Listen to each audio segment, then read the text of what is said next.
Good evening and welcome to today's edition of Keeping It Real with Rammona. I have with me a very special guest. Her name is Dr. Geetanjali Chopra. Hi, Geetanjali. Hey, how are you doing? Good. How are you? I'm good, thank you. It's so wonderful to have you here today, and Completely my pleasure. I'm looking forward to having a interesting discussion and a conversation with with Dr. Geetanjali. She she's the founder and president of Wishes and Blessings, which is a NGO in New Delhi, India. And I'll just take a couple of minutes and briefly introduce the work that she's been doing over the last several years. So, like I mentioned, she's the founder and president of Wishes and Blessings, which is located in New Delhi, India, and it's a unique platform to help the underprivileged.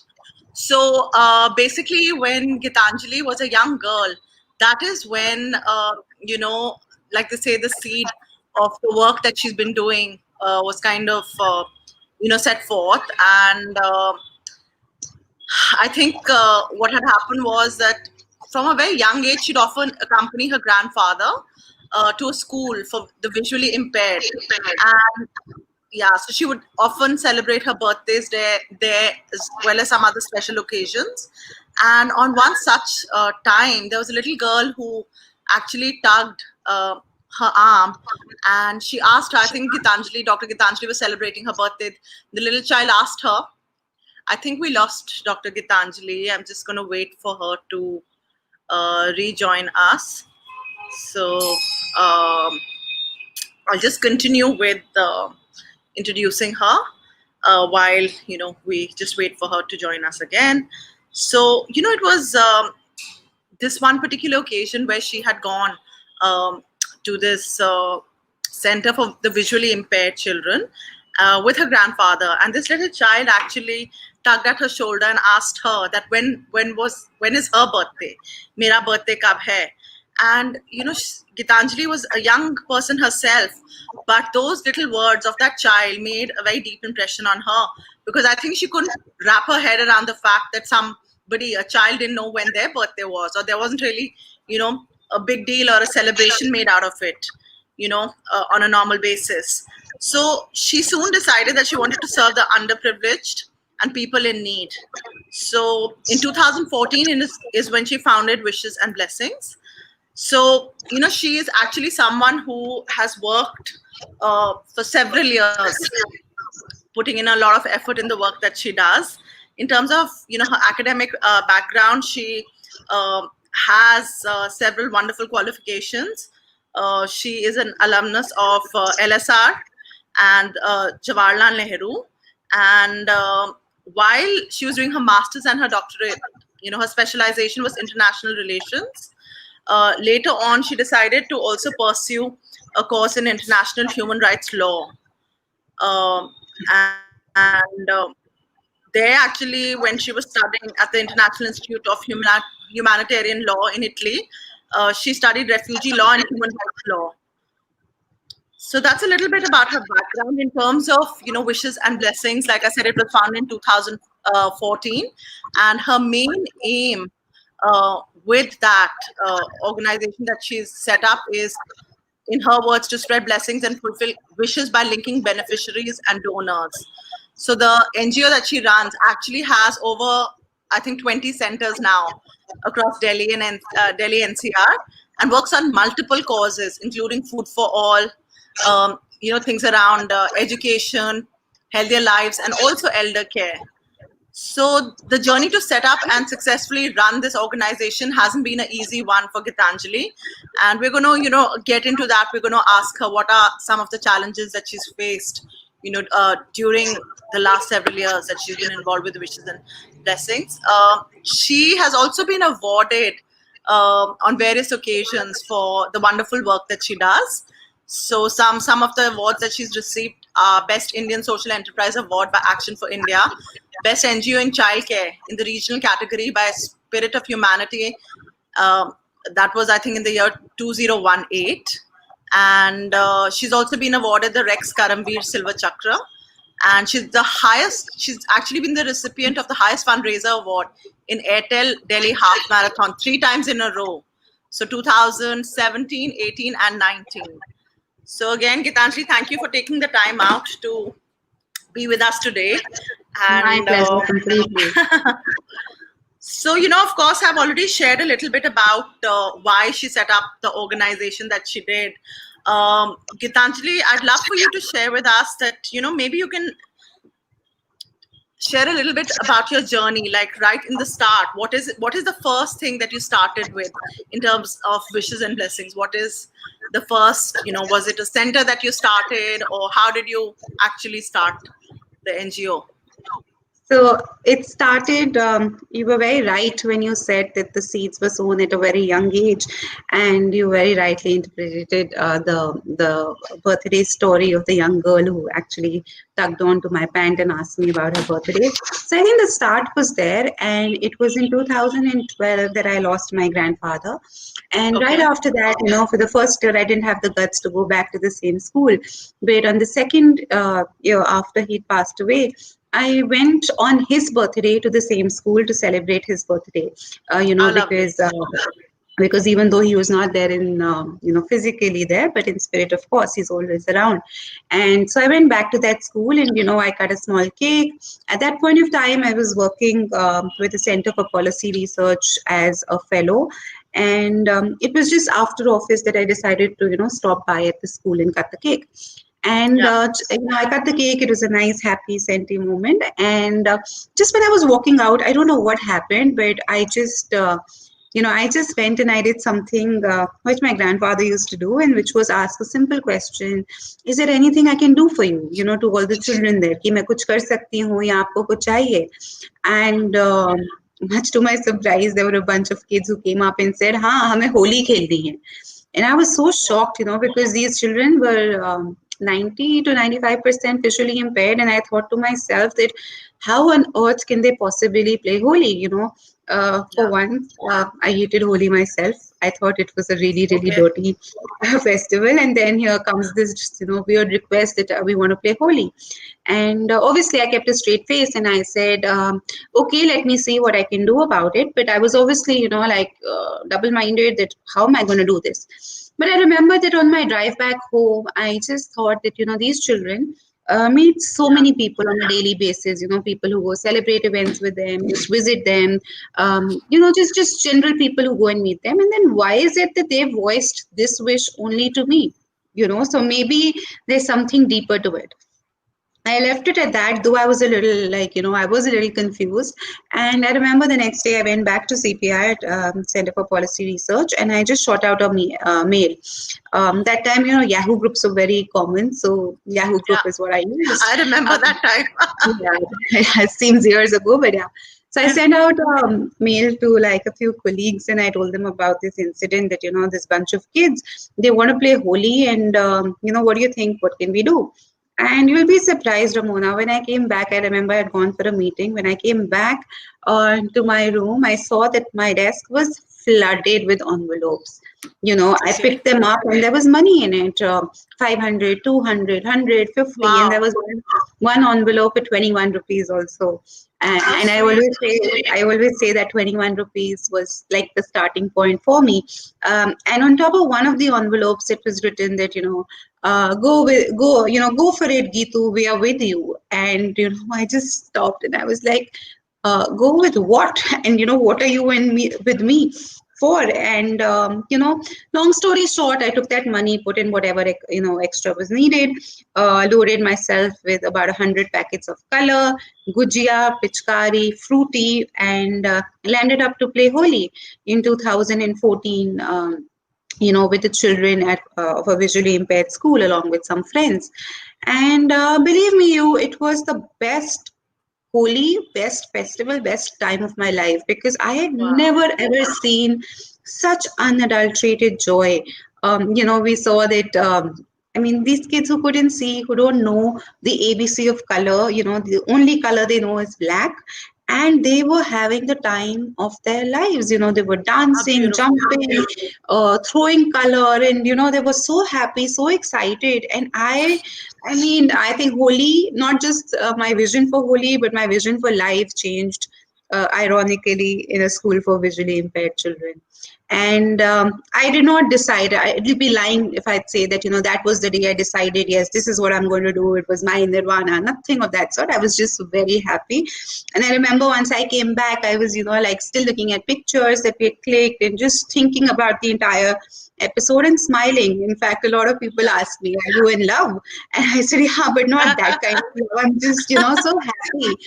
And I remember when I went back to work and I was doing whatever I was doing, images of these children would just pop up in front of my eyes, right? And I started finding myself going back to that school very often, like, almost on a daily basis, spending time with these children, getting to know them better. And, it's then when it struck me that no matter what I do, because at that point of time, professionally, I was doing extremely well. I was happy, but there was a little element of satisfaction which was missing. And if you put it in like Thet Punjabi, Keeda tha, that Keeda was just biting me somewhere. Ki you have to do something else because that was not your calling. So I think that's when I realized that this was the calling. And believe me or not, within a month of playing Holi, Wishes and Blessings was a registered NGO.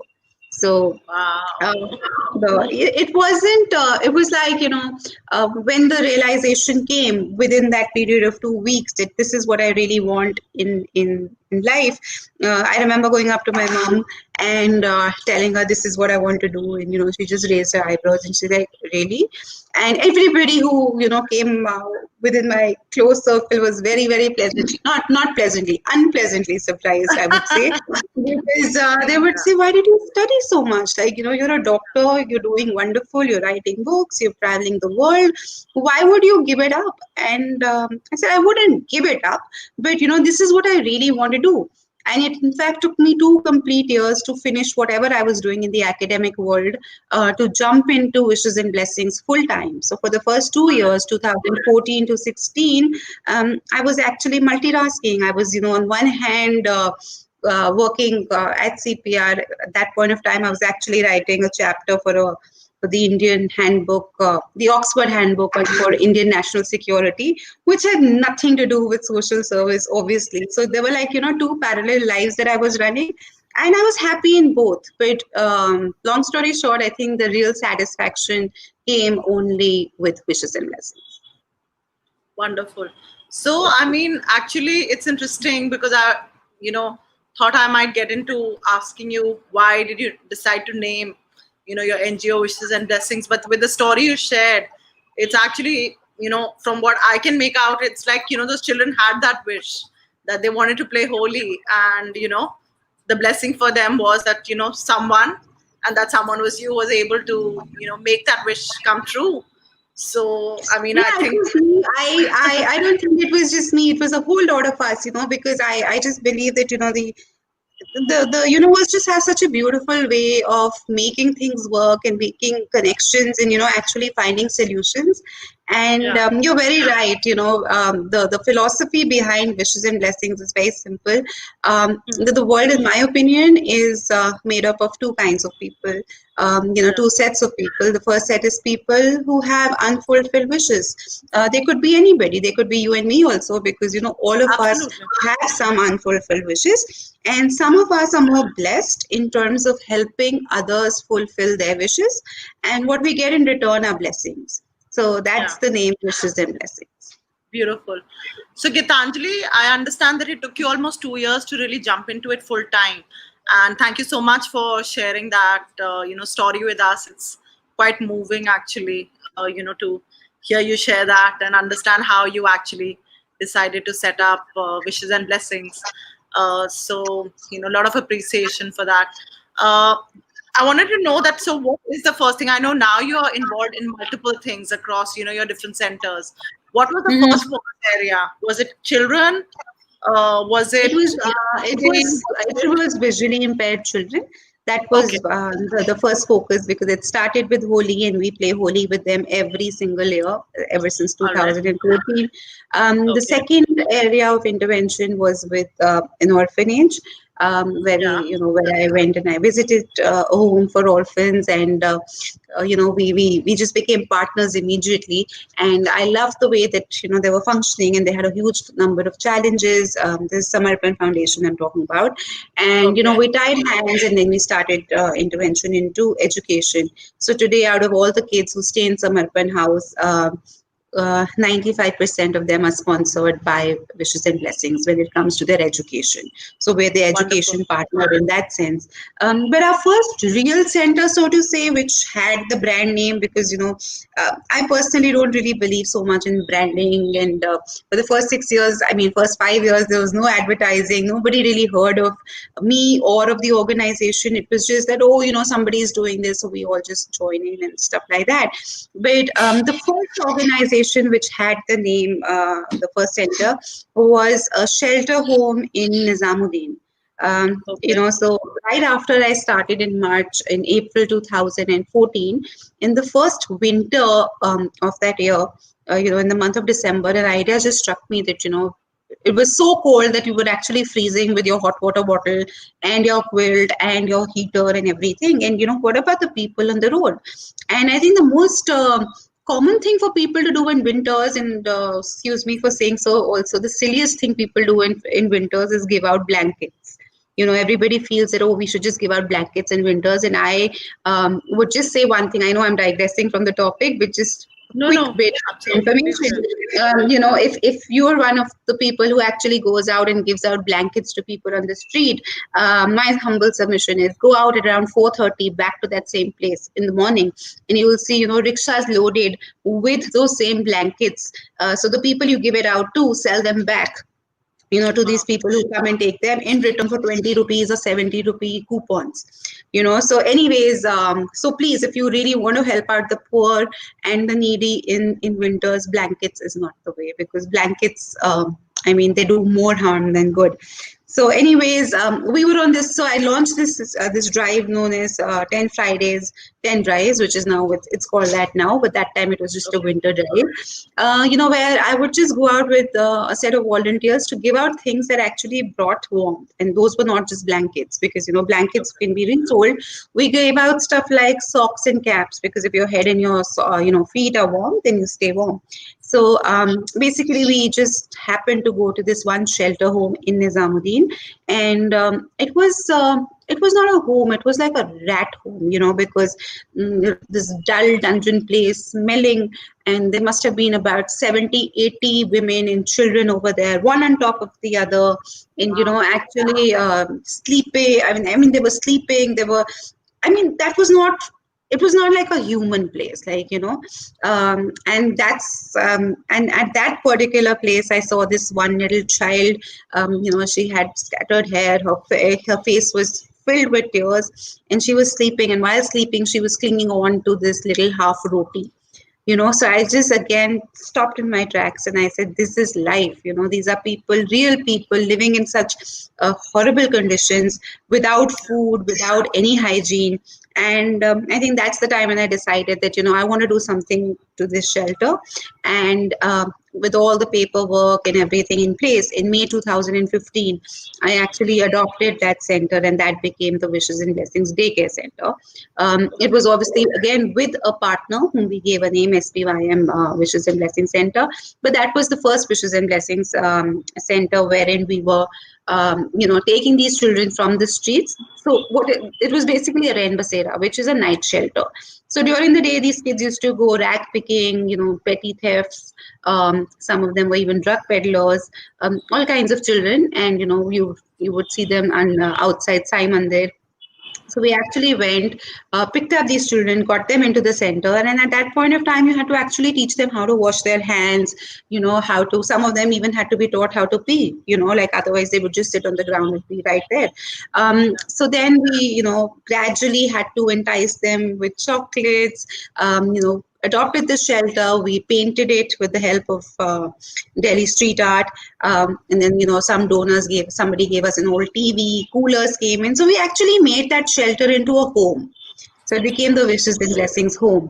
And gradually, that was the start, because From that one home, I realized that you can't, number one, wishes are not restricted, so you can't really restrict yourself to any one particular area. And within the Nizamuddin home, I realized that when you're looking at children, you can entice them for a bit, but they will again run to the street because they don't have food.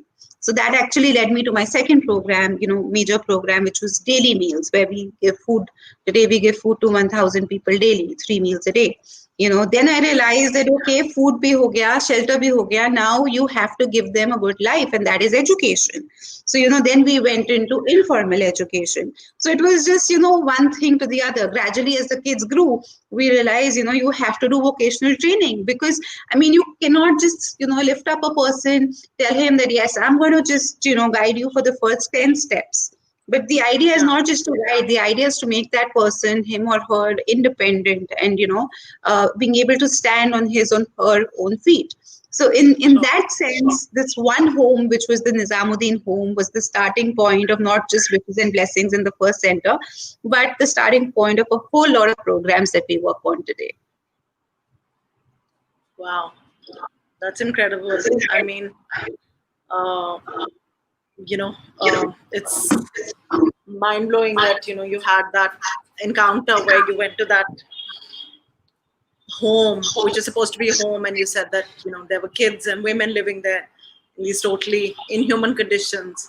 And from there, how step by step you realized there were different parts of the whole thing that needed to be I put don't think, together. Ramona, I don't think I realized. It was more of a realization that came because, like I said, I just believe that, the universe just has this magical way of working. And, you somehow just end up at that place, or somebody ends up at that place to help you. So it's, if I ever think of, the situations, I honestly believe that there is a divine intervention somewhere guiding not just me, but everybody else around, and, making us do what we do.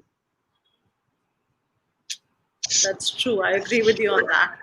So, I know you said initially, you weren't really advertising, or a lot of people probably didn't even know about the fact that NGO called Wishes and Blessings exists. So, initially, how did you manage to fund all these things? I know you said some contributions were coming from different people, but over the years, because all your programs have grown, your centers have grown. What are the ways that people can actually help with any contribution? What are the ways people can contribute first? Maybe we could talk about that a bit. So basically, when we started, there was nothing. I had no, see, I have no experience, or at least I had no experience of this field before I actually entered it. So I had Sure. no idea that, how funds were used. So I only used the funds that were available to me. That was almost 8-10 years of whatever I had earned. All my savings were pumped into wishes and blessings in the very first go. And Okay. I was very lucky to have the support of my family and of my friends who contributed in whatever capacity that they did. For example, a cousin of mine said, I always wanted to do this, but I've not been able to. So I am going to support you fully. And Pooja is a name. And Pooja actually went ahead and she introduced wishes and blessings to this group of ladies, who started contributing on a monthly basis. So that was like Okay. the first corpus that started coming in. Gradually, when we grew, at least for the first, I think, 3 years, it was only friends and family of friends and friends, just so on and so forth.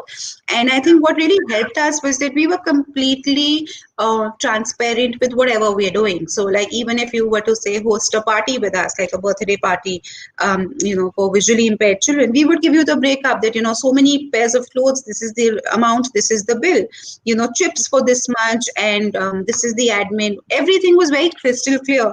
And I think that actually helped us develop that confidence in donors that, this is an organization which is not here for the money, which I honestly don't understand because, there isn't much money anyways. So, people who want to come and convert black money and do all that. Yes, there's money for them, but if you're genuinely working for something, I mean, there is no money, so you don't get into the social sector for the money part of it. So people started, respecting the fact that we were transparent and accountable, and word of mouth. So that's how it grew. And it was only in our fourth year that we were able to get, CSR funding. Now we are funded basically again by friends and family. We have a few HNIs supporting us. We also have a few corporates. Anybody Okay. who wants to support us in any program that we do, when I say any program, the reason I say any program is just to tell you a little bit about my beneficiary base. Yeah. My youngest beneficiary today is about 8 weeks old, because we've 8 weeks actually, old. Wow. yes, because we've actually aided the delivery process of this child. And the oldest one is about 89 years old, Champi Amma, who stays in my old age home. So Yeah. that is the age, that is the kind of beneficiary base we deal with. And obviously, the needs of a 8 week old are completely different from an 89-year-old.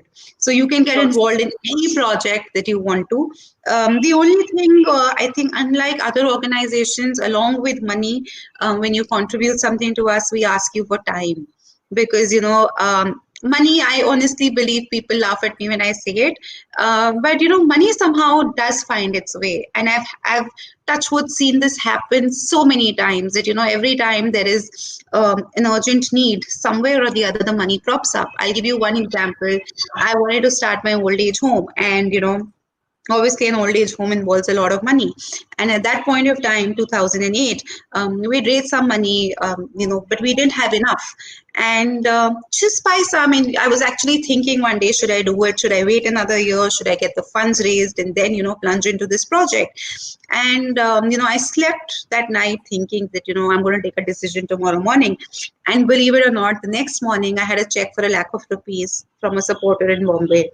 So I actually called him up, and I'd never met him. He used to yeah. just periodically send money, and I called him up and I told him, thanks to you, I'm going to start my old age home. And he was like, don't be silly, you're not starting it because of me. I said, no, I just needed that one sign that, will money be an issue if I start this new project? And, so money is not the problem when it comes to doing genuine work. The problem here is like, it's sustaining what you're doing, and it's also making sure that real change is being made. So once you have these things in order, and that you're transparent, and your donors believe in you, and more than the donors, the beneficiaries believe in you, I don't think there can be anything that kind of stops you. Yeah. So if you want to come join us, come. Yes, we do need your money, but with your money, we need your time and commitment, because, like I said, we will find the money, but we actually need quality donors who believe in beneficiaries. If you're sponsoring a child, please come spend some time with the child. If you're sponsoring food for the elderly in my old age home, the ammas and uncles love company. So, take out half Yeah. an hour, come spend some time. These days, I won't ask you because of COVID, but as soon as things, become better, do take out time and support Wish to Send Blessings. Wonderful. Thank you so much. And I know you said that money, whenever you really require it, happens. But I honestly believe a lot of it is connected to your intent.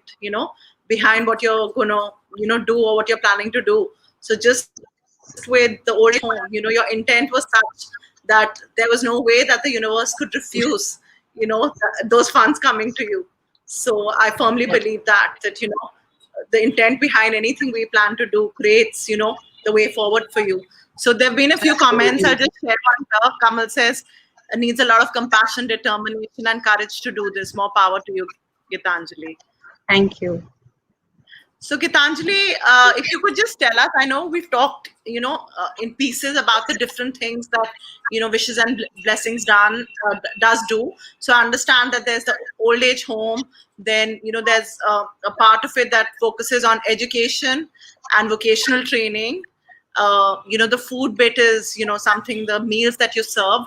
What are the different, are there any other elements to your work So apart I from think, these 4 5 I so mentioned? yes, I think the best element is something that you've missed out, and a lot of people don't understand that element, that is very central to my heart, which is happiness. we work for happiness. A lot of people tell me, happiness cannot be a cause. For me, it is a cause because I want to see, I actually want to just see people happy around me. Whether it's a visually impaired child cutting a cake, whether it's an old woman who's getting a new sari for the first time because all her life she hasn't been able to get a new one. So we work for happiness beyond in whatever we do. So happiness is one of our principal causes. Yes, we work. Daily meals is one of our biggest projects, wherein we give food to the homeless. Education, obviously, when it comes to formal education, we do sponsor children. We have sponsorships and scholarships, which we have instituted in different organizations. We have a very different program called Street to School. So in Street to Okay. School, what happens is that government policy. There's so many NGO, there's so many government schools which give free education to children, to street children, to children belonging to underprivileged backgrounds. But the point missing is that are these children ready to go to school? Can you pick up a child from the street who's a rag picker and just put him into school? The answer is no. So we actually run this project called Street to School, wherein we pick up street children. Nizamuddin was the pilot again, and we train them to be school ready. So, informal education is also one of our bigger programs. Elderly care, of course, because, we believe that every individual, young or old, has the right to life. And we want to gift a new lease of life to abandoned people. So that's the work we do over there.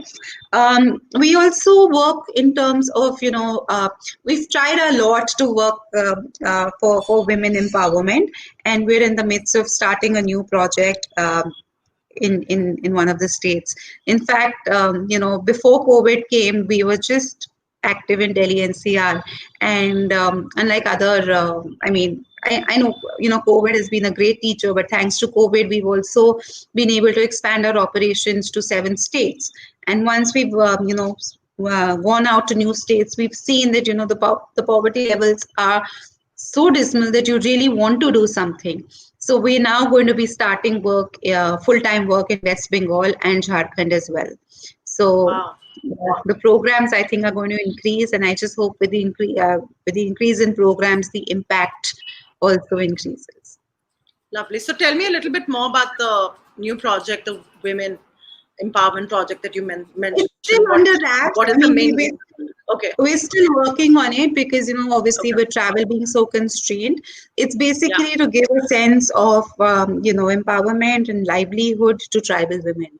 So we're still working on it, and I think by mid next year we'll be able to come up with something concrete. Wonderful. Looking forward to hearing more about that as it unfolds.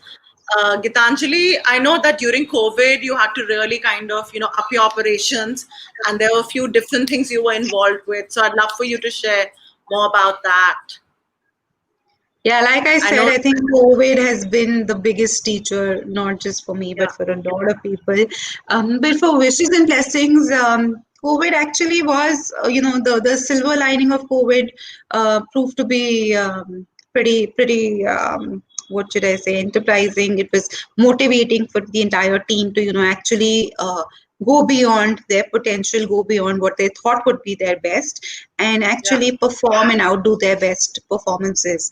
So just in the month of March, beginning of March, like I said, we were just an organization based out of Delhi with 20 centers working in Delhi only, and our foray outside Delhi was, basically in terms of relief. Whenever there was a natural calamity, we would go. But beyond that, there was really nothing that we did outside Delhi NCR. But as soon as COVID, the lockdown was announced, we started getting calls from a whole lot of people. Please help us, and there's so much of problems. So it was actually friends and family, and people who had heard about us to who approached us for help. And so immediately after the lockdown, I think the first thing that we did was we started giving out food. We were anyways giving food to about 600 people in the month of March under our daily meals program. Yeah. And overnight, the 600 turned to 9,000, because Wow. the 600 to 9,000? yeah, and then at the peak it was 15,000. And so, not just, I mean, all of a sudden, there were daily wagers, underprivileged people, homeless people. They just cropped up from all over, and I mean, the numbers were expanding, and I had absolutely no idea how this is going to really happen. But like I said, miraculous ways things work out, and we got the CSR support of a few companies. Companies I'd not even heard of came forward and said, "We'd like to support you." And thanks to that support and the support of individuals and our regular donors, we were actually able to feed 9,000 people by the 31st of March. Within 5 days, we had grown from 600 to 9,000. And then these are people, so these were actually 27,000 meals a day. And then it was 45,000 meals a day. And then we realized that, the meals were only possible in Delhi, where our kitchens were, or where we could actually give out the rations and then they could be, cooked. But so many times, cooked food was not the option. And, remember, summer was setting in at that point of time. In April, food was starting to go sour. And that's when the ration relief started. So, we started giving out ration kits. Then we started giving out hygiene kits. Sanitary napkins was something that a lot of people forgot, and we started giving those out. But then at some points we also realized, because there are learnings in it, that a lot of women in tribal areas don't use sanitary napkins, so they used to come back. So at one point of time in one of the villages, we even gave out cloth. I mean, much that was, I honestly did not want to do that, but I realized that that was the need of the hour and it had nothing to do with personal preferences, right? And so, when people started knowing, seeing us and, hearing about us, they started approaching us.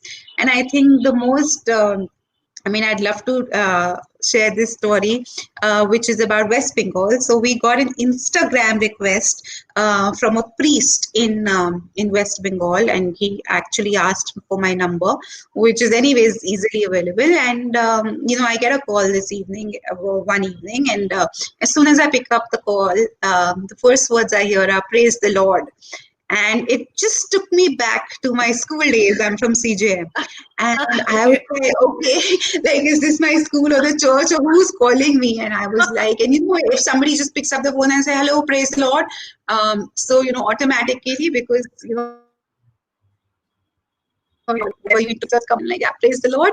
And this is Father. And I was like, okay. And then, he just said, oh, I've seen your work and I'm in West Bengal in Burdwan district. And, the situation here is really bad. Could you help?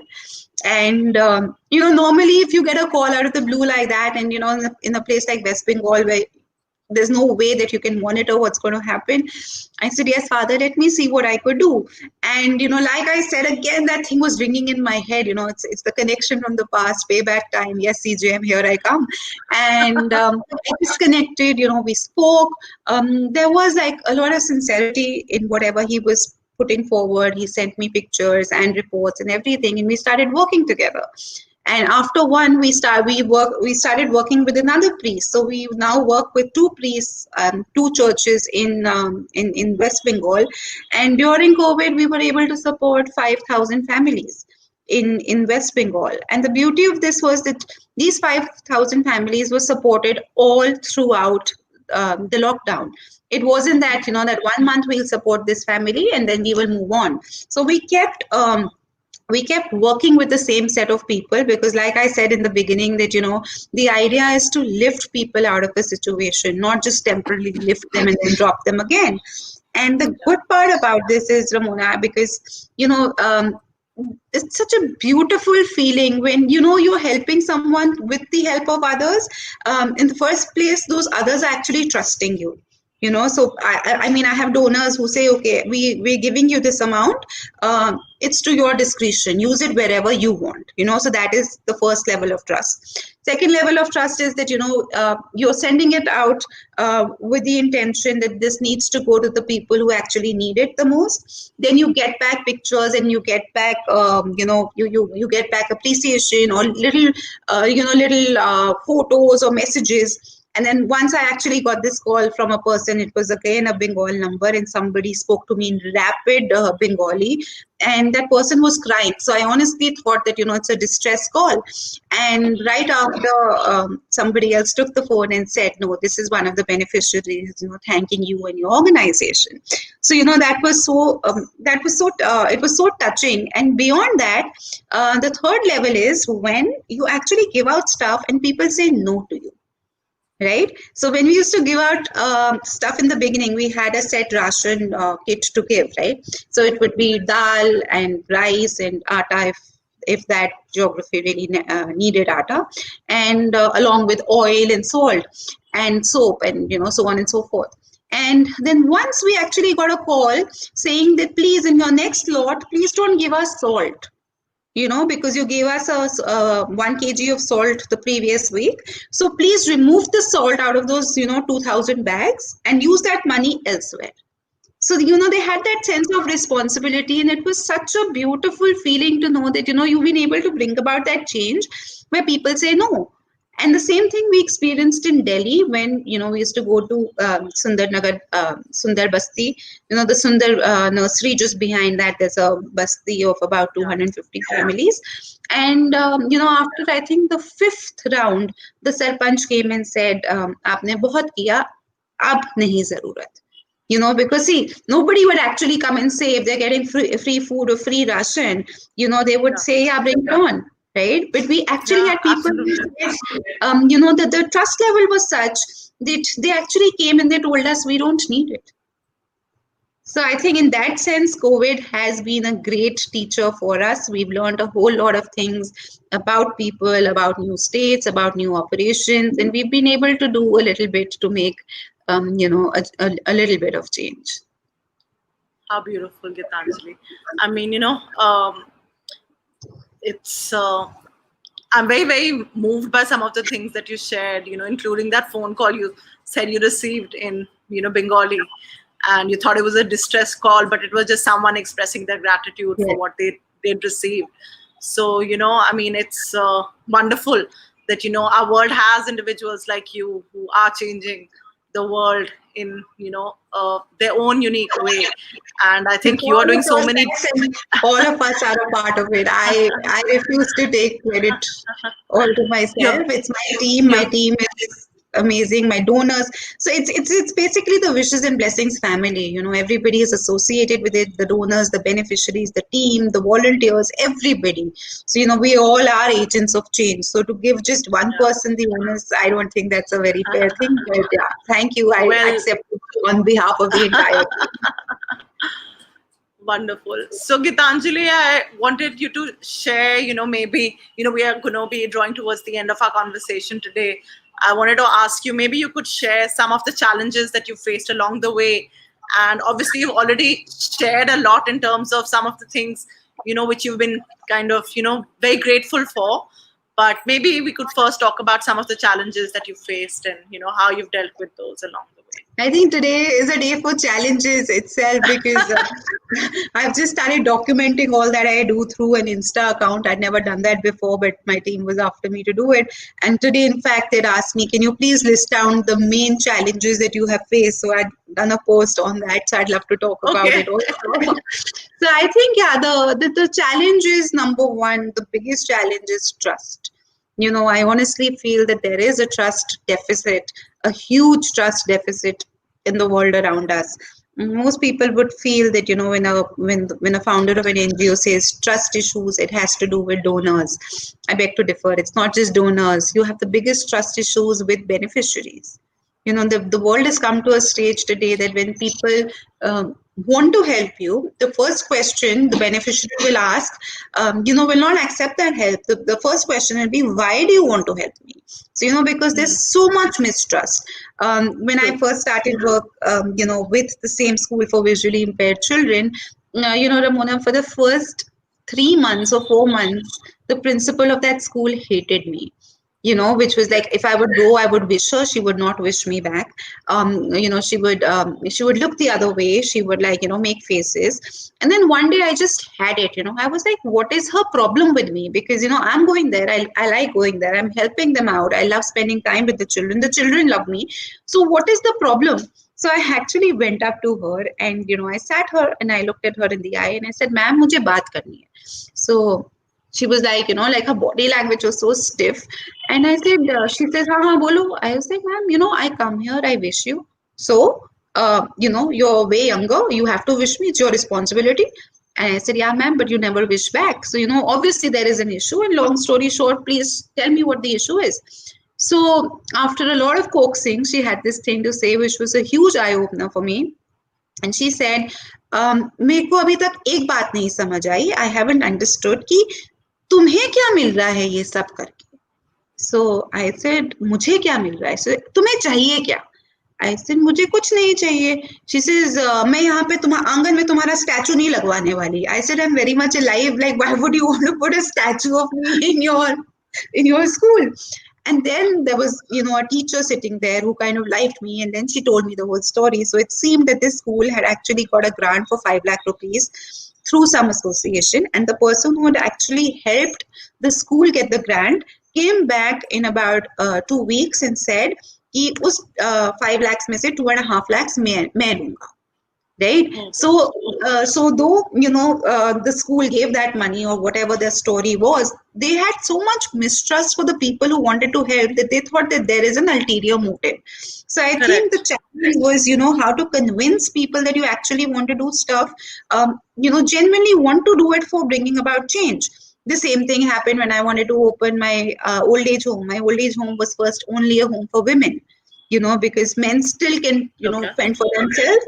You've heard horrific stories of, 70 or 80-year-old women getting raped.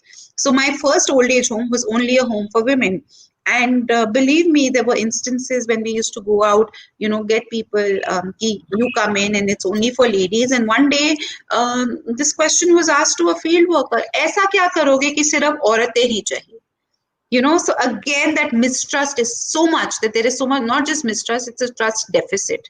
So I think that is the biggest challenge, both with donors and beneficiaries, how to win the trust of these. And once you win it, once you establish the trust, you also have to maintain it. So that is the biggest challenge. I think after the point of winning the trust, I think staying focused and staying true to your own cause is also a huge challenge, because there's so many distractions. People try to lure you on different sides. If they know you're doing good work or you have a good reputation, they'll try to use you in a whole lot of ways. So you have to be very, very focused, and also that within whatever you're doing, there's so much else that needs to be done. So if you're going on a particular journey A to B, there are at least 20 different directions that you can actually go in. So you have to be very true to yourself and to what you're working for. I think finding the right kind of people to work with also is a huge challenge. My team is basically mostly comprised of young people, and though I feel young people have so much potential, over the years I've realized that sincerity is something which is hugely lacking. So to find the right set of people who believe in your values, who actually want to be agents of change, and keeping them people who are sincere and loyal is a huge challenge, finding the right team. And I think the other challenges are more or less open to every field. Money becomes a challenge, but like I said, it's not that big a challenge, can be managed. And of course, I think one thing, work and professional and personal life balance is a challenge for every field. It's a little more in this one because the kind of work we do, there are no timings. For example, there are days when I'm woken up at like 7 in the morning. Didi, doodh nahi aaya. It's not doodh in my house. It's doodh for my, 100 odd children at one center who have to go to school and they haven't got milk. It could be just last 2 weeks ago, we got a call at like 2:30 in the night that there's a snake in the old age home. So there is no cut. This is your baby, like, you don't have one baby or one house, you have 20 houses with thousands of people who are your family. So you really cannot demarcate. I mean, I cannot even dream of leaving my phone for more than half an hour. My husband always tells me that you're married to your phone and not to me, because I am so connected with everybody at that point that very many times it becomes very difficult to actually differentiate between personal and professional life. But I guess Sure. that is what it is. Yeah. Okay, wonderful. Thank you for sharing, all of that. I can, understand that some of the challenges can actually be really tough, but I think you've been doing a beautiful job, dealing with everything that comes your way and doing, everything to the best of your ability. And while you were talking, I don't know why my thoughts went to your grandfather. And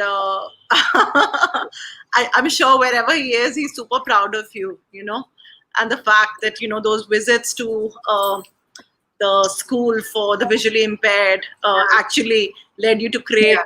wishes and blessings and doing the beautiful work that you're doing. So, like I said, Gitanjali, you've already shared some of the things that, have been wonderful for you. But maybe, if, in the last couple of minutes, you can talk to us about that. Like, what is the most gratifying part of, you know, running wishes and blessings? I think the most beautiful part and is the fact that my family keeps growing by the minute. I've always believed, whether it's a team member, whether it's a volunteer, whether it's a donor or a beneficiary, anybody who joins hands becomes a family member of wishes and blessings. And the fact that we grow, and there is this trust within us, the love within us, that is the most beautiful thing. And it's not just relations for the name of it. Like, a lot of people, they feel that, oh, you're welcoming us into the family. Even team members, they're like, oh, this is office, why would this be a family? But that is just the way. I think that because you are a part of a family, because you have similar values, and you're working towards change. But the most beautiful family that I've actually got is the Manka Tilak family, which is my old age home family. These are people, who've been beaten black and blue, kicked out of their own houses by their children and grandchildren. And we found relations there. Like, I have a lady there, Ramona, she might be maybe 80, she calls me mummy. So I'm So like, from sweet. which angle am I your mummy? She's like, no, you look after me the way Yeah, my you're mother taking care of did. her. Yeah, So, yeah. and then I have this one lady who was, she just has these two thin gold bangles which she's wearing, and she's told me so many times that these are yours. Once I go, this So has to sweet. go to you. So just these small things. And then and it's not just for the older people. Like, on Mother's Day, I get Mother's Day cards from all my street children. And so many times people tell me, you should have kids. I said, I have 600 non-biological kids. Like, how many more can I manage? So these relations that come up are like so special. And they're so touching. And you actually feel the fact that you can actually turn somebody's tears into smiles.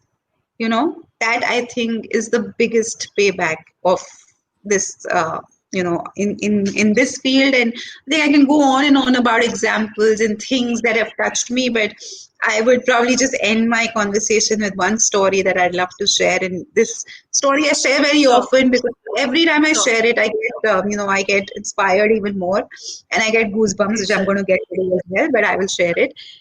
So this is in the same Nizamuddin shelter in the street to school home. Every time I used to go there, there was this one kid.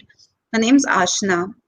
For the longest time, I thought she was a boy, because she would always be wearing bloomers in the West, and I did not know that she was, and she had a boy cut. And this child would just follow me around. Like, she would hold my hand, and she would not let me, wouldn't let go of my hand till the time I left that place. And everything, she was just so, I mean, she was really sweet. She was always around. And this one particular time, I was very livid with some of the kids in Nizamuddin because I had actually seen two of them begging, and I was, upset. And I went there, and none of those niceties were exchanged. And I made them all sit, and I was like livid, and I was telling them, what are you guys up to? And I'm not going to work with you. I'm not going to come here if you don't stop all this. And that one particular day, Ashna was not there, and suddenly, and I was standing there, with my, because when I'm angry, I'm like a very expressive person, like you would have noticed. So when I was angry, I had my both my hands on my waist, and I was like screaming my lungs out. And suddenly, the kids who were sitting in front of me, they started laughing. And I became even more livid that here I am, screaming my lungs out because I'm angry at what you've done. I'm trying to explain things to you, and you're laughing. And I said, what is so funny? Kyun has rahe ho? And then, two or three kids just did this to me and told me to look towards my back. And I turned and I saw little Ashna, who was like, not even reaching my waist, standing there like this, looking up at me. And I was like, because when you're angry and you're not just angry, you're upset because something has really upset you. You're trying to remove these kids from the streets, and they're doing exactly that, going back, to that same thing. So you're really angry. And I looked at her and I said, "Ab kya kar rahe ho?" And she looked at me very innocently and she said, "Didi, मैं आप बनना चाहती हूँ. अगर मैं वो करूंगी जो आप करते हो तो मैं बन जाऊंगी आप." So that is why she was copying me, but just imitating me in the hope that she will become me. And I mean, I was, even now I have goosebumps. And at that point of time, I was like, oh my God, it's like, can you imagine if somebody, a child says, I want to become you? Or, I want to become like you, that you've actually become somebody's role model. And mind you, this was just when I started, not even a year into what I was doing. And I think every time I feel a little low or upset, her face just pops up in front of my eyes. And I said, oh, there are people, there is this one girl who thinks you can do this, and, she wants to become you. So you cannot let her down. And that is why you will have to come out of the situation. So I think that is the greatest inspiration and payback I have got. Wow, that's absolutely beautiful. That is really, really beautiful. And, I'm sure there are many, many other stories like that, like I loved how you shared about the lady who's got those two gold bangles and the one who calls you mummy, and little Ashna. So Yeah. I just wanted to say, Geetanjali, keep spreading your magic. And, I wish you all the best. And, I'm sure you're going to continue creating a lot more change, a lot more happiness. You're going to spread more happiness in the world. I wish. And anyone who'd like to contribute and become a part of Wishes and Blessings, I've already shared, the links, in particular, the website link on this post. So please go ahead and, connect with Wishes and Blessings, and let's all try to see what are the little ways that we can contribute and become a part of this beautiful family that Dr. We'd love to Geetanjali have all Chopra of you with us. Thank Thank you so much, you, Rammona. It Geetanjali. means a lot. Thank you for being here, and thank you for being the change that our world requires. That's a huge responsibility you just put, but yes, I'm trying my bit, and I'd love for all of you to come join us and do whatever you can to make the world a little happier place than what it is today. Thank you for being here today, Geetanjali. Take care. Bye. Thanks, my pleasure. Bye.